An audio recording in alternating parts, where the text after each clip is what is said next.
Excellent. As we continue, this next gentleman is the CEO of Murray Energy, one of the nation's largest independent operators of coal mines. Murray Energy provides our nation with approximately 30 million tons of coal each year. Hoorah. Mr. Murray also has been an outspoken critic of the Environmental Protection Agency, and this is a script that I read.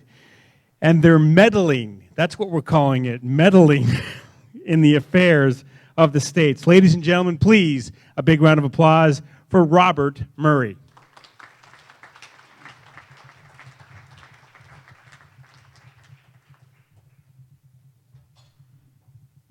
Good afternoon, ladies and gentlemen. Thank you for staying here. You know I'm not running for anything, and so I'm going to make sure that your moments with me are well spent. I'm going to talk to you about a crisis coming in this country that is not understood. At least I don't know of a single senator, U.S. senator from New England, Republican or Democrat, that is getting this right. They're destroying your staple of life, and it is happening. I am an expert, 58 years on this subject. And that is, flip the switch off right now, and what have you got in here? My microphone is dead, the lights are out, everything stops. And that is what's going to happen to you from the policies of the Obama administration and our federal government. You are going to freeze in the dark. And they don't get it.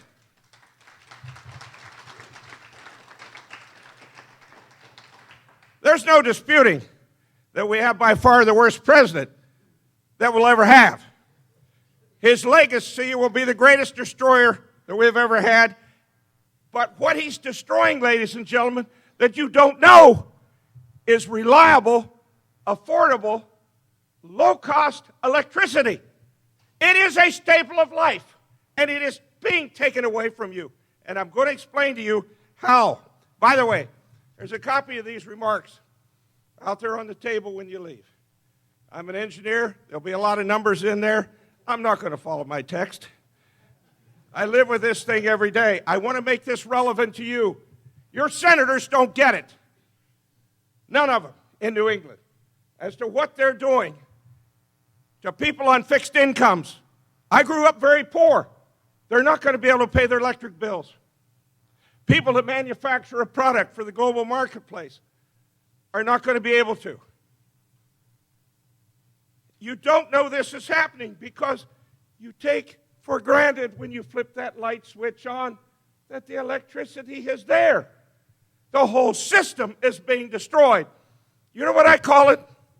I call it a political power grab of America's power grid. Has absolutely nothing to do with the environment. Look, if you wanted to change this country in a diabolical, if not evil way, get control of electricity. You just took the freedom away from all of us. And people are not getting it, at least none of your senators in New England, Republican or Democrat. That is what is happening. This I have spent 58 years on. This is a subject I know very well. You see what they're doing, ladies and gentlemen? The Obama administration, they're bypassing the states that are supposed to control electricity, the availability of it, the cost of it, right? You have a utility commission or a public service commission, right?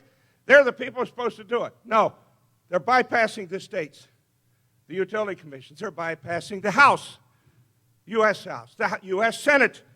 They're bypassing the law. They're bypassing our Constitution.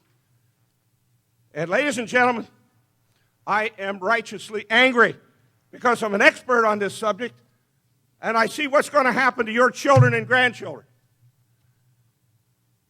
because of this federalism, this takeover for political reasons of America's electric power grid. There's a paragraph in my remarks about the company. You can read that. Let me talk about the first overreach. The so-called Obamacare, Cadillac excise tax. May 1, I had 8,400 employees.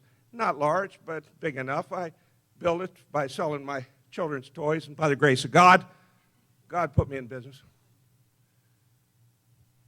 And I'm down to 6,100. Bothers me very bad, but the people I have left, you know they have the best health care benefits in the country, and you know I'm going to have to take them away from them. Because 1/1/18 comes the Cadillac excise tax under Obamacare. It's a 40% tax on the difference between $10,200 per individual and what the cost of my benefits are, and they're 3 times that. I can't pay these benefits and a 40% tax on it too, Mr. Obama and Ms. Pelosi. Remember what she said. Now that we've passed it, we'll see what's in it. Those were her words. So I have to take those benefits away from people that work very hard in coal mines of the United States. And they work hard. This is not the America that I cherish.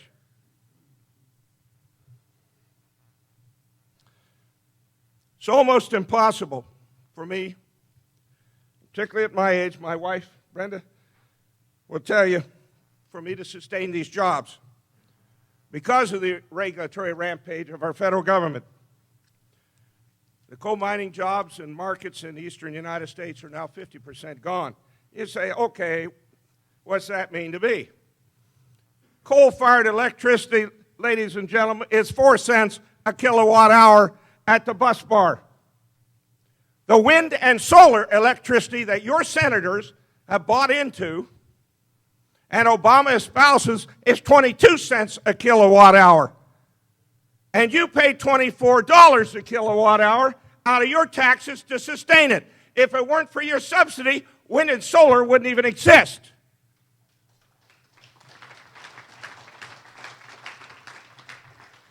Ladies and gentlemen, it has nothing to do with the environment. It has to do with Obama paying back the people in California and New England that build these windmills and these solar panels that help get him elected. And of course, they get them made in China. But they're making the money. Crony capitalism. It has nothing to do with the environment. Mr. Obama, this is a dangerous comment. He's now closed 411 coal-fired generating units in the United States. That's 1,000 megawatts, a 4 cent a kilowatt hour. He's also passing other regulations to stop the mining of coal. The Obama EPA alone, one agency, has now published 25 million words under this president in 5 years.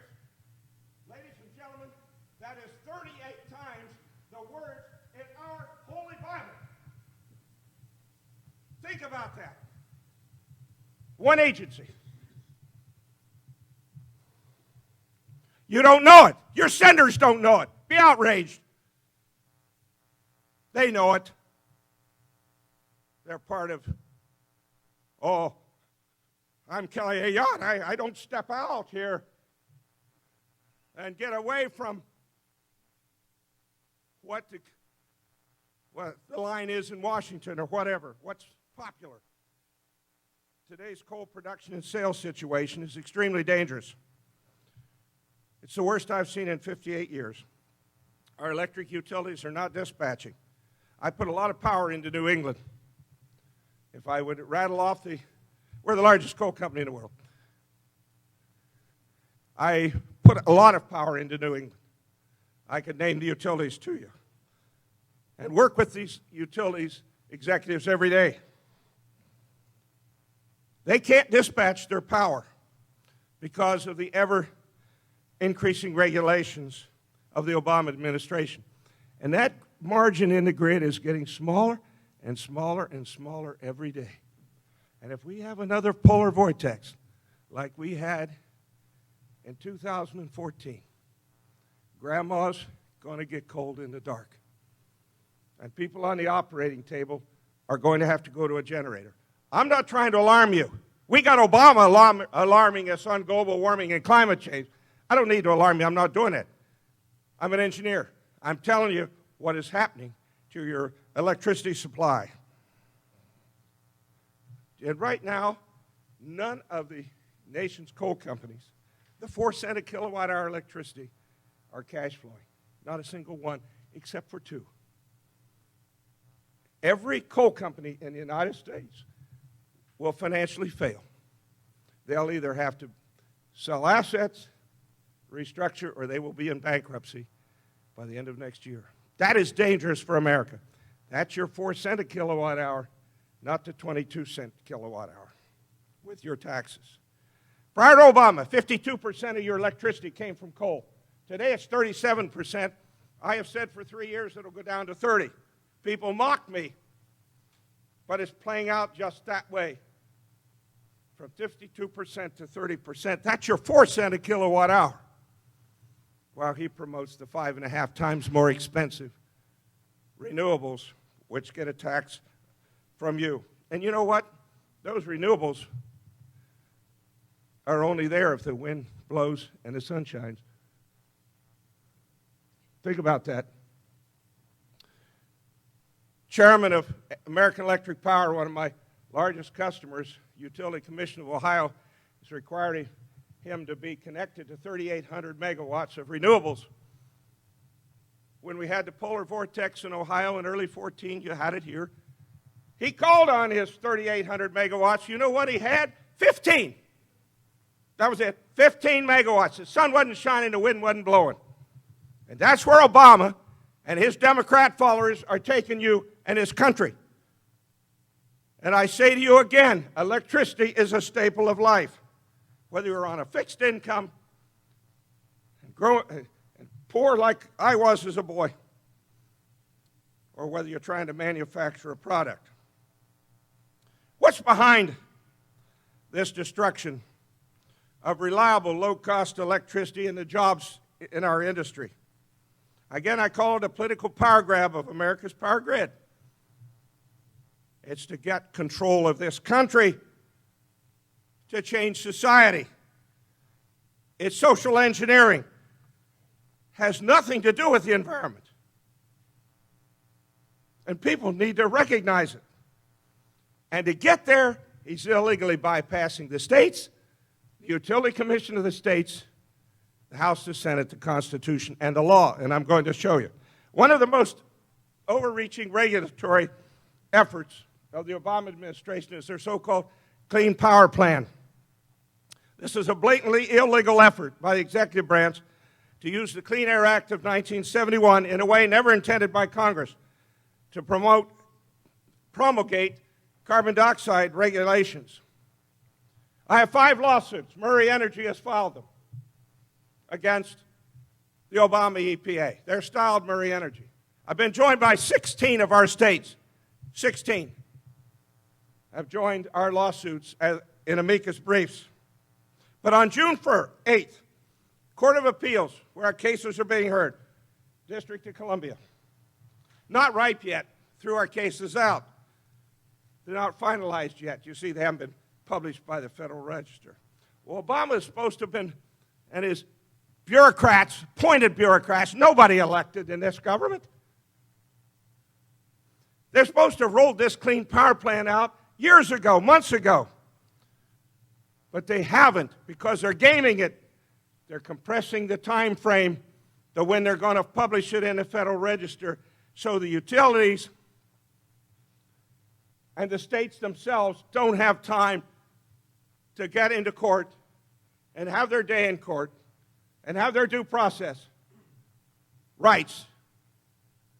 They're compressing the time in which they're going to comply. Why do I know this?